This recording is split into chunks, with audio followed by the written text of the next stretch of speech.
Hey y'all, my name is Corryn Freeman. I'm the Executive Director of Future Coalition, and welcome to a Future Coalition Fireside Chat.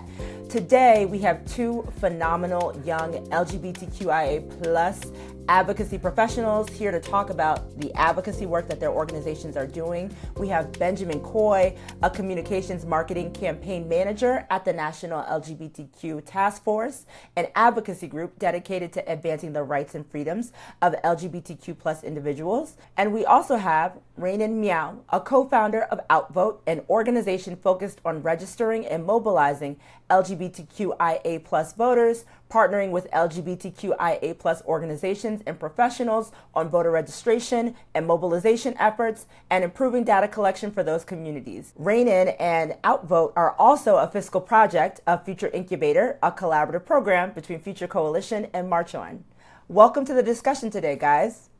Ranen, Benjamin, thank you so much for being here. Thank you for having me. Happy to be here. So let's start by grounding ourselves in the work. Let's talk about who are some of your grounding icons in the work of advocacy? And by chance, do you have any LGBTQ+ icons that anchor you in this work? I mean, I can tell you a bit about mine. Bayard Rustin is by far, he's an icon for me. Everything that he was able to do, Dr. King would not be who he was if Bayard Rustin did not have his organizing chops behind him. Do you guys have any icons in the work that you guys do? Yeah, for me, certainly Bayard Rustin is one of them as well, who recently was once an unsung hero, but now we are singing his praises, and I'm so happy that he's finally getting his flowers, even posthumously. I know we don't often think of this one person as an organizer or an icon when it comes to the movement, but certainly James Baldwin. A lot of his writings, a lot of his teachings, I certainly resonate with and have been a supporter and lover of. But then we bring it to more current. Certainly Dr. David Johns at the National Black Justice Coalition, my own executive director at the task force, Kiara Johnson, are just a couple of names that are truly iconic in their own rights and have really done the work to push us forward and to continue to push us forward in this movement. And so I would definitely give them their flowers and thank them all the time for not the work that they do, but for the people that they are and how they show up in all these spaces. It's really impactful as a Black queer person to see them being just themselves in all these places and getting all these flowers and getting all this recognition. And so I would definitely say those two, but certainly Bayard Rustin and definitely James Baldwin. Once you said Bayard Rustin, I was like, oh my God, there's my answer. So I think it might be cliche, but Marsha P. Johnson and Sylvia Rivera are two iconic women who were so critical to the queer liberation movement and who I think are a huge inspiration by boldly claiming that we deserve a seat at the table and being able to engage in very forceful protests for LGBTQI dignity. Bell Hooks, love her books, and finishing one right now, which is why she comes to mind. I think modern heroes for me include George Valencia, who is the executive director for the Point Foundation. He's someone who has been working in the LGBTQIA space for so long, is a huge mentor for Isaac and myself in doing this work with OutVote. And after leading the Trevor Project, he's been leading the Point Foundation for the past decade, helping to make sure that LGBTQIA young people are able to get educational opportunities and are able to pursue a college education. That's wonderful. I also love David Johns. I have my own story with David. The Presidential Inaugural Committee, weren't too many Black folks who were doing that. I was one of the few people who was on the committee. He started a group for Black staffers on the Presidential Inaugural Committee for Barack Obama's inauguration. And that's where I met him. I saw him again recently at CBC events, but does phenomenal work. And Ranen, which Bell Hooks book are you reading? The Will to Change. Okay, The Will to Change is great. That's next on my list. It's a great book. I highly recommend. Can you each share a bit about your background and what drew you to advocacy work? What were you seeing and experiencing in your communities? At its core, I think a lot of effective advocacy comes from lived experience and from identity. And if you navigate the world and experience injustice because of who you are, who you love, what God you pray to or don't pray to, what the color of your skin is, and your ethnic background or your immigration status, you're much more likely to feel compelled to do this type of work because you recognize and live that injustice and you want to see it fixed. And for me, I think that it was a combination of watching Asian Americans being excluded from the political process in my town that was 70% Asian, to also seeing a liberal state with a lot of progressive, inclusive LGBTQIA laws, but also a lack of cultural shift that matches where those laws are. And just because we have marriage equality, for example, it doesn't mean that we don't have people who will still attack and vilify and villainize people who are LGBTQIA because of who they are and who they love. Just because we are able to one day pass anti-discrimination practices into law does not mean that there won't still be people who hate trans people and non-binary people and queer people, and that queer people won't be bullied and won't be harassed and won't be discriminated against. And a big part of recognizing that this is not just a policy battle, even though policy is really important, but it's also an interpersonal and cultural battle that we need to win to make sure that inclusivity and love and acceptance is something that every single person is not only able to believe, but is also able to experience and feel. That is at the core of advocacy, and wanting to see that not just for people who hold my specific set of identities, but for every single person in this country and in this world to feel that type of love, I think is what motivates me and what continues to draw me into this work. What motivates me or what drew me into this? I am from Florida originally. Grew up there, born and raised. And I'm the son of educators. A good bit of my family are either K through 12 educators or higher ed educators. And I noticed a consistent struggle in them wanting to do the best for their students, but not having the resources. And then in my own experience as a student, going to a magnet school and noticing the difference between what my magnet school of predominantly white kids was afforded versus a neighborhood school of predominantly people of color, what they were afforded, I didn't like that disparity. And so that kind of first was a spark. When we talk about just getting out and doing it, that was the first spark to asking those questions. Well, if we're all in the same district, why are we receiving different resources? Then going on to my HBCU, which certainly was a point in my journey into advocacy, just because it really helped me advocate for ourselves. That euphoria of Black folks and understanding that understanding the power that we hold, and trying to get other folks to understand that, certainly was another point. But as you talked about lived experiences, Ranen, it really is that. Not seeing myself, not seeing folks that look like me, not seeing my identities represented in mainstream media. Again, I'm a media person, a communications person, not seeing that, and then realizing that it's not just in media, but it's in other forms. It's in boardrooms, it's in the school, it's in textbooks. That is what has drawn me into this. Representation is something I'm very passionate about. Intersectionality is something I'm very passionate about. And it keeps pushing me forward. It keeps wanting me to advocate for. It keeps wanting me to platform issues that folks in my hometown may not know about just because the resources are not available to them. And they should be. What's also keeping me here is other young people, right? I think I'm getting a little old now, but the young folks that are having a different experience than me is what's really inspiring me. I think about some of my, I'm also an adjunct, and I think about some of the students that I teach in my communications courses and how they're able to live freely and thrive in so many areas that my generation or folks in my age level or age group weren't because of just where society was. I love that. That inspires me. They have such a wonderful vocabulary of to name who they are and what they want, and I love that, and I want more of that for them. And so that is another tactic or another point that inspires me to stay in this movement. In today's age, what is advocacy, and what does your advocacy in particularly look like? How would you say, what defines an advocate? You know, that's certain something that I'm still trying to parse out for myself. I think we have this idealistic view of what an advocate or an activist looks like, and for many folks, it's what we see in the textbooks, or what we've seen in the textbooks. Let me say it like that. With protests, people being at the front lines, having the bullhorns, yelling at whoever, really being on and being out, being arrested, being really being the physical representation of what is pushing the movement forward.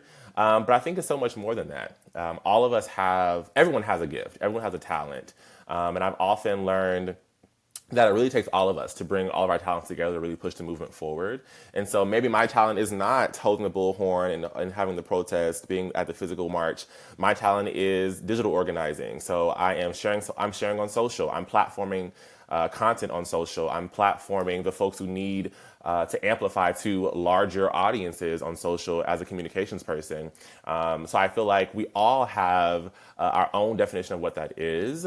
And it's really just more about how our talents rope into that. It's also about being passionate about whatever you're advocating for, right?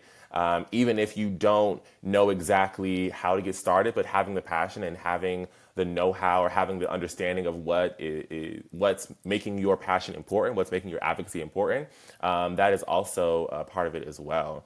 I'll also share that we all, in our own rights, are advocates, whether we say it or not, whether we use that terminology or not, whether we want to accept it or not, we are all advocates. We might be self-advocates.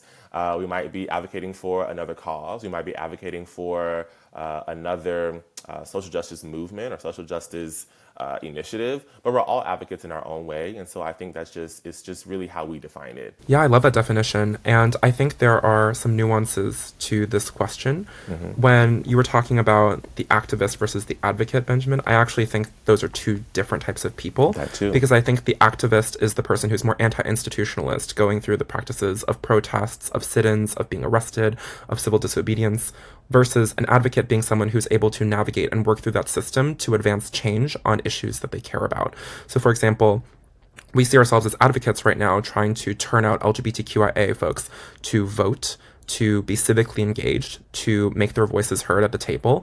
And we see that as a way of engaging within the system. But we also recognize that for LGBTQIA justice and liberation, we also need activists who are going to push the envelope and are going to force us to think beyond the scopes of existing institutions and challenge the ways that we understand the world. I think that modern advocacy, which is the second part of your question, is really shifting because a big part of it is about raising awareness. So, like Benjamin said, posting on social media, huge part of modern advocacy. But I think a lot of the traditional forms of advocacy and organizing are still really, really salient. So for OutVote, we're hiring student campus organizers through our fellowship program who are going to do things like relational organizing and are going to speak to people on the ground, go into gay bars and try to register people to vote there, or go to Centers for Diversity and Inclusion. These are ways that we're going to stay relevant on the ground and build human connection while also trying to amplify our message on social media. And being able to have multiple venues in which we're able to do this advocacy and do this organizing work is really exciting for us as young people who grew up in a digital age, but who also really want that in-person physical connection to the issues that we care about. Those are really great definitions of advocacy. And I think that institutions have the ear of advocates before they hear the protests of activists. And the work of advocacy is so important because it really is the extension of the olive branch to really try to mitigate extenuating circumstances that people are going through. And Ranen, I love the work that you all are doing.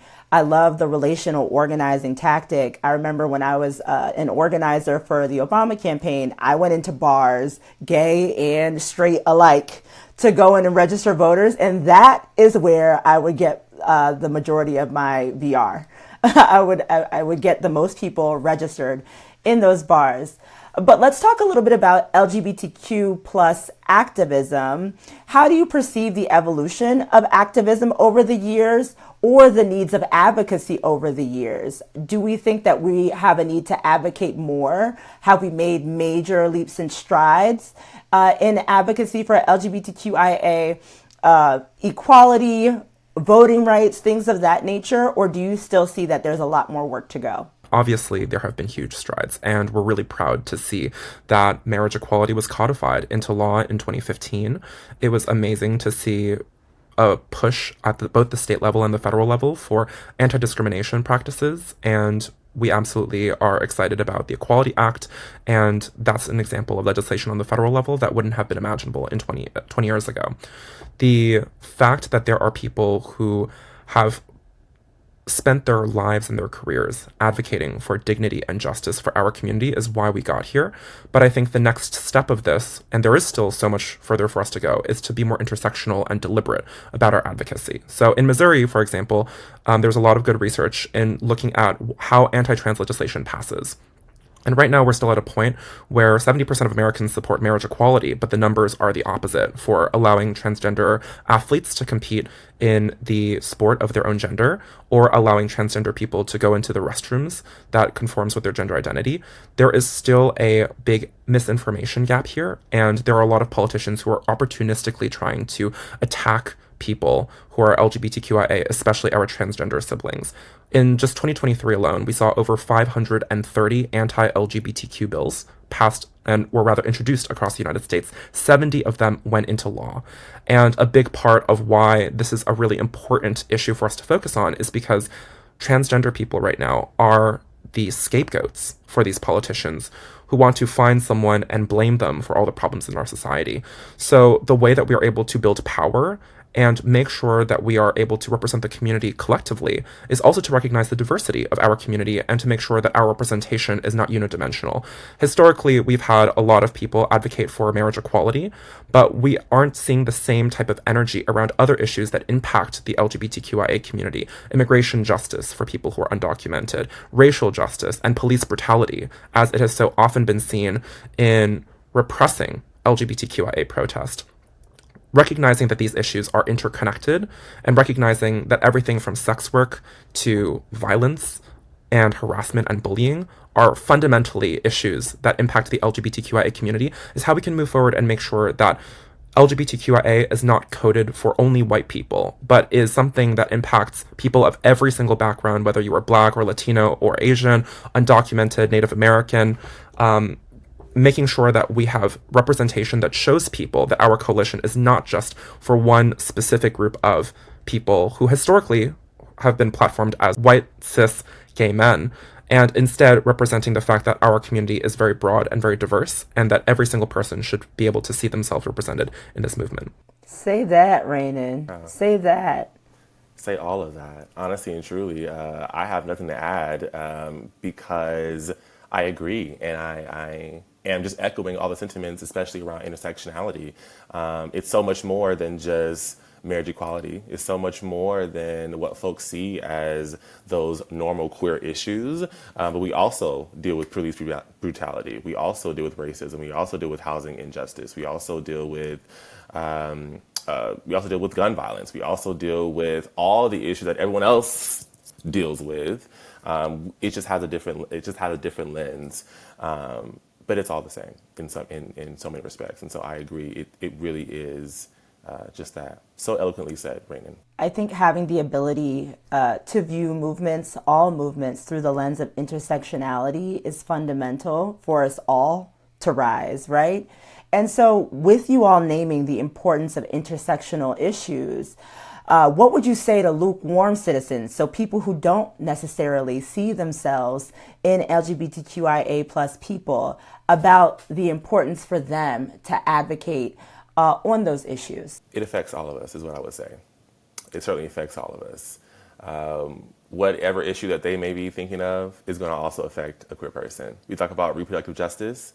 There are LGBTQ folks who have children. There are LGBTQ folks who can't have children. It affects all of us. Same again with gun violence. A gun does not know your sexuality. It affects all of us. And so that is what I would say. You're advocating for other people, but you're also advocating for yourself, being a self-advocate. So you pushing yourself forward is also going to help us really forward in this fight. Because again, it takes all of us as a collective movement. I completely 100% agree with everything that you said, Benjamin. And echoing that, I think that we need to recognize that the roots of anti-LGBTQ repression, of transphobia, of homophobia, are the same as the roots of all other forms of repression. The people who are trying to attack our trans siblings are the same people who are trying to take away your reproductive freedom and your right to get an abortion in this country. Can They're you the same just people. roll that back? You said what? One more time, so just in case they Okay. wasn't listening. One more Yeah. time. Let's say it One more louder. time. If we did a Venn diagram of people who are trying to take away our rights, it's the same group of people, and all of us are in that group. So as long as we are able to recognize our shared destiny, I think we can become much more motivated, because people, they're not going to stop at attacking trans people. They're not going to stop at taking away your reproductive freedom. They're going to continue scapegoating and attacking people until you're able to conform to a very narrow vision of what it means to be quote unquote normative. And one of the core parts of the queer liberation movement is challenging the idea of normativity and saying that we should all be able to express ourselves the ways that we are and feel the freedom and the dignity to be able to do that safely in a society that embraces and loves us for who we are. And to those who are listening, who might be established movement leaders of whatever specific issue, I think it is really important to name the fundamental necessity of intersectionality. How are we including LGBTQIA plus voices?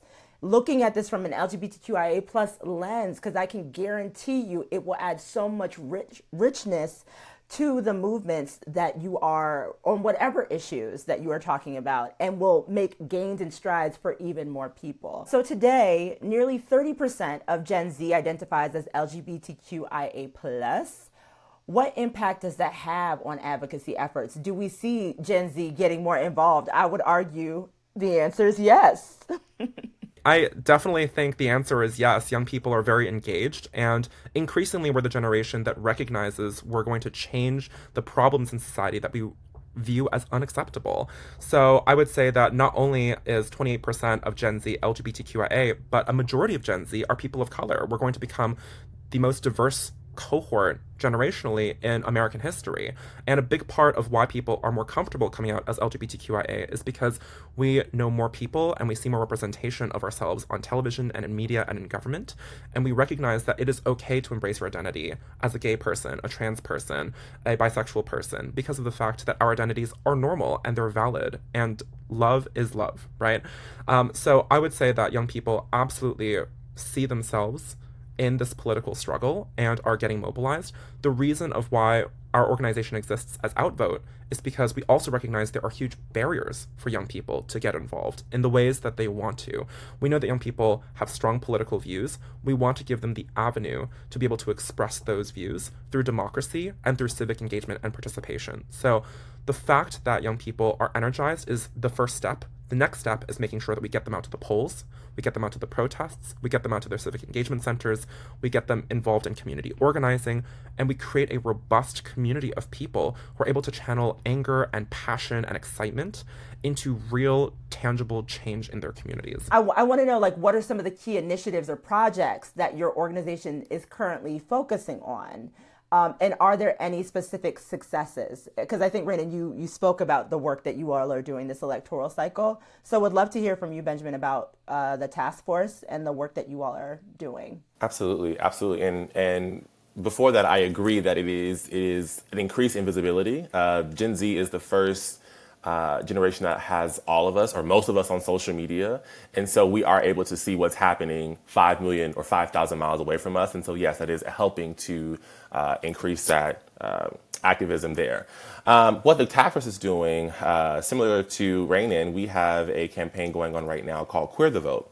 And so we are sharing voting resources, giving voting education, and really trying to mobilize those folks who wouldn't normally go out to vote and letting them know the importance of this election cycle. Not just the presidential cycle, of course, that's important, but it's really also those local elections, those school board elections, those elections that are happening in your state where those actual effects are taking place. As Ranen mentioned, in Missouri, we have a lot of harmful bills coming down the pipeline that have already been signed into law. And so we're really, really focused on those state-based actions when it comes to queering the vote. And again, letting the folks know that with our power, we really can change what is Likely on the horizon. And I don't say that with excitement. We're just really nervous to really turn it around and really get those folks out. So that's really what we're focused on now. That's our big initiative, and just also continuing to advocate for folks across intersections. Again, the task force has always been the queer voice of the progressive movement, the progressive voice of the queer movement, and so when we talk about intersectionality, we're always comfortable in that area, advocating for the folks who are queer, but also are affected by other issues that aren't necessarily seen as queer issues, because it always affects our thriving, and that's where we're trying to change our mindset from just living to thriving, and so that's what we're focused on now, but majorly queering the vote in a large way. We love to see it. I have on my vote earrings just for y'all. Yes. It's critical. Down ballot. I understand that we are in a tough election cycle. A lot is at stake and a lot is happening in the world. But Benjamin, you mentioned like the school board races, those down ballot races. Those are the places where we feel the impact of politics the most. As someone who lives in Florida under Republican rule, Bless you. keep praying, baby. Keep praying, baby. Thoughts, prayers, and the power to continue to register Democrats. It is necessary for us to continue to be civically engaged so that we are able to be preventative in harm and hopefully advance strides. What advice would you give to LGBTQ plus youth or their allies who want to be more involved in this type of advocacy and activism, and how can they get in touch with your movements, your organizations? The first thing I'll say is just do it. I think when we come with questions like this, we're always expecting a high philosophy answer of you need to go and talk to this person and go and do this and go and do that. Just do it. You know that you want to change the world. Go out there and change the world. You know that you don't like what's happening in your community. Go out there and just change it. Of course, there's other nuances with that, but it really just takes your first wanting to go and do it. Getting involved with the task force is super easy. Going to any of our social channels, the task force, or the taskforce.org. You can sign up to volunteer. If you go to queerthevote.org, you have more information on how to actually effect change in your community. Also, the task force, we have the organizing committee, which meets every fourth Thursday of the month. And that is an incubator for LGBTQ advocates and activists and organizers who want to learn more how to affect change in their community, learn the actual tactics, so to speak, behind organizing. It's really a wonderful space that is curated by our field team who are really doing in lots of impactful work across our nation. I'm so proud to work with them. But certainly the organizing committee with the task force is one way. We also have a series, Building Queer Power, which is on hiatus right now, but that's another touch point of where we're giving folks the knowledge and the education on how to start that work. But it really is just get out there. You are on social media, make your voice heard, share all the things. If you see something, say something. It's really that. But certainly getting involved with the task force, again, thetaskforce.org or anywhere on social, and just reach out to us and we will be sure to connect you with those resources in your community and on a national level as well. Love all that. We are trying to do very similar work as well. The best way you can get involved is go to outvotehq.org, OUTVOTE. HQ.org, and you can follow us on our social channels. You can donate, join our mailing list, and become an ambassador. If you're in Arizona or Pennsylvania, apply for our paid fellowship. That's one of the best ways you'll be able to access the training that we're going to be doing for our fellows and to do that type of work on the ground. In general, like Benjamin said, you should never ask for permission. If you see a problem in your community, in your school, just go out and do something about it. And one of the best things about organizing is, in my opinion, the most impactful and most fulfilling organizing is on the local level. Community or campus organizing with people who you know and who you love.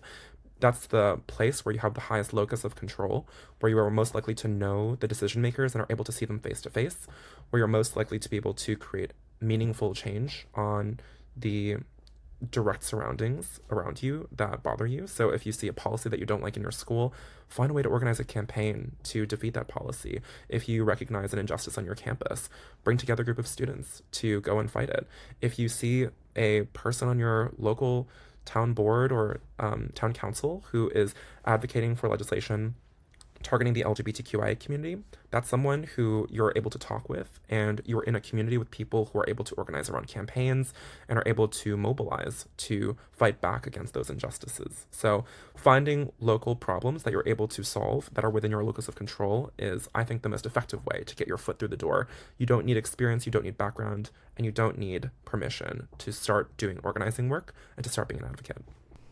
You don't need permission to do this work. Marsha P. Johnson, sure enough, did not ask for permission when she threw that brick, okay? And did it. She saw something and she did something about it, exactly. And she did something, not saying that y'all just need to be throwing bricks, but you saw what you saw. Hello? If you can pick up what we're putting down, pick it up. If you can't, let it sit with you for a little while. But heavy on the just do it. Heavy on the just do it. I'll never forget when I was 18, that was my first election. It was Barack Obama's election against Hillary Clinton. And I had never really, well, actually, the first thing I organized was a vigil for the Virginia Tech at my high school. Didn't know what I was doing. Just was like, hey, at this time, can we come out of class to do this thing? My teachers were like, yes. It got out. We had 150 kids come outside, have the vigil. The news came to talk about the work that we were doing. Also, when I was 18, the Obama campaign, I had no formal organizing experience in my life. I decided I was going to have like a community, like little barbecue. That the website said you can have like a little home meeting where we talk about the candidate. I decided I was going to do it, little 18-year-old me.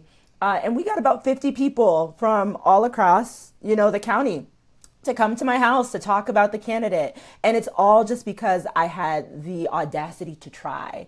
And I can guarantee you, for those who are listening today, that if you are willing to put yourself out there and try, everything will work with you, especially if you're working for a just cause. All will align in your favor to get you down that path. So now, before you guys go, I would like for you guys to take a moment and step into a visioning space. I want you to envision what a free and liberated future looks like for all people. Yeah, it's a huge question. And last year the task force celebrated our 50th anniversary.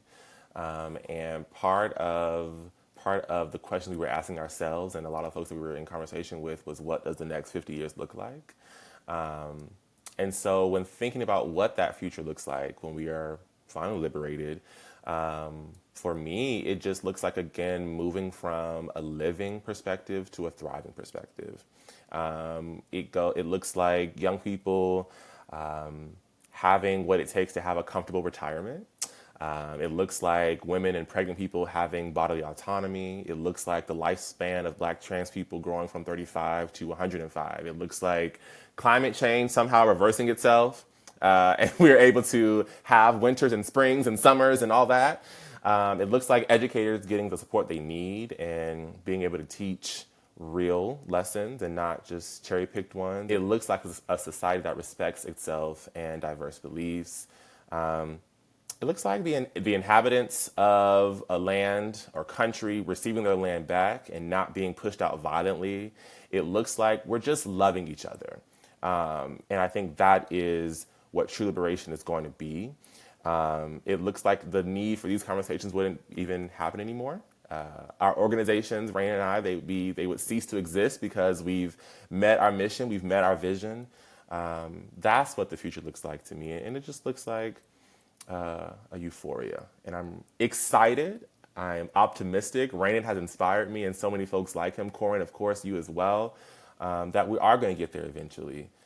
We just have to continue to work to get there. But that's what it looks like for me. No, that was so well said, Benjamin. And the framework of not living but thriving, I think, is at the core of what a liberated future looks like. I think about so many of the problems that people are experiencing today and how we are able to equitably address some of those needs that people are experiencing right now. And I think recognizing these all as LGBTQIA issues, but also fundamentally issues of human dignity, is how we're able to move forward and build that type of liberated and just future. Talking with the two of you is also deeply inspiring for me, and it is heartening to know that there are really good people in this movement to try to build a just world. Even though Benjamin and I work in the quote-unquote LGBTQIA space, seeing that this is a broader movement for dignity for all people, and pushing for a world in which nobody has to go to bed hungry, nobody has to feel unloved, nobody has to feel discriminated against, or live and work in jobs that don't offer them dignity. That is the world that I think we're trying to build towards. And creating that world requires a lot of love and action. And I think that's how we get there. So it's something that I believe is possible in our lifetime. And I think having that hope and believing that we're able to create that world is what will push us forward. Perfectly said. Felt both of your responses deep in my heart. And our ability to vision is fundamental to our ability to get to the place that we want to be. Thank you guys so much. That was wonderful. Thank you. Thank you. You're an amazing moderator. Thank you. You did that. Thanks for tuning into this episode of the Future Coalition podcast. If you enjoyed today's episode, please be sure to rate and subscribe to Future Coalition's podcast wherever you get your podcasts. And if you really enjoyed it, leave us a review. Your input helps us improve and reach even more listeners. Future Coalition podcast is produced by Future Coalition with Moso House. Our producers are Dylan St. Bernard and Ivana Tucker. Our editors are Emily Crane and Jessica Hardy. Our theme song is by Warner Meadows, and I'm your host, Corryn Freeman. Until next time, keep imagining the future.